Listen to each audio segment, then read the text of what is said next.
CPIM দলের সমর্থনে পঞ্চায়েত গঠন করল বিজেপি।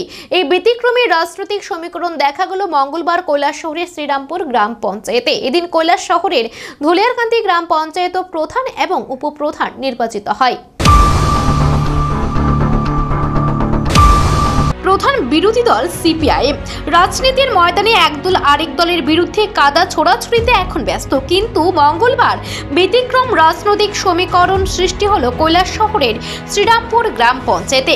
গ্রাম সরকার গঠনে শ্রীরামপুর গ্রাম পঞ্চায়েতে সিপিএম দলের সদস্যদের সমর্থনে প্রধান হিসেবে নির্বাচিত হয়েছেন বিজেপি দলের নির্বাচিত সদস্য তোয়াকুল আলী। শ্রীরামপুর পঞ্চায়েতের মোট সদস্য সংখ্যা 13 জন, এর মধ্যে বিজেপি নির্বাচিত সদস্য সংখ্যা 6, কংগ্রেস দলের 4 এবং সিপিআইএম দলের 3 সদস্য রয়েছেন। মঙ্গলবার ছিল প্রধান নির্বাচনের সময় কংগ্রেস দলের 4 সদস্য এবং সিপিআইএম দলের 1 সদস্য অনুপস্থিত থাকেন। ফলে সিপিআইএম এর 2 জন সদস্য এবং বিজেপির 6 জন সদস্যের সমর্থনে মোট 8 ভোট পেয়ে বিনা প্রতিদ্বন্দ্বিতায় বিজেপির পঞ্চায়েত সদস্য তোয়াকুল আলী শ্রীরামপুর গ্রাম পঞ্চায়েতের প্রধান হিসেবে নির্বাচিত হন। এদিন পঞ্চায়েত অফিসার রাজীব দেববর্মা এই সংবাদ জানান। শ্রীরামপুর পঞ্চায়েতে এমনি তো 13 জন ছিল, এখান থেকে বিজেপি থেকে 6 জন এসেছে আর সিপিআইএম থেকে 2 জন এসেছে। তো প্রধান কোন দলের হয়েছেন? প্রধান বিজেপি দলের হয়েছে। কি নাম ওনার? প্রধান আছে তোয়াকুল আলী।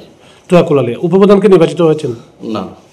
তো তোয়াকুল আলী যখন প্রধান নির্বাচন হয়েছেন তখন বিজেপি দলের 6 জন সদস্যের পাশাপাশি সিপিএম দলের যে 2 জন ছিলেন ওনারাও কি সমর্থন করেছেন?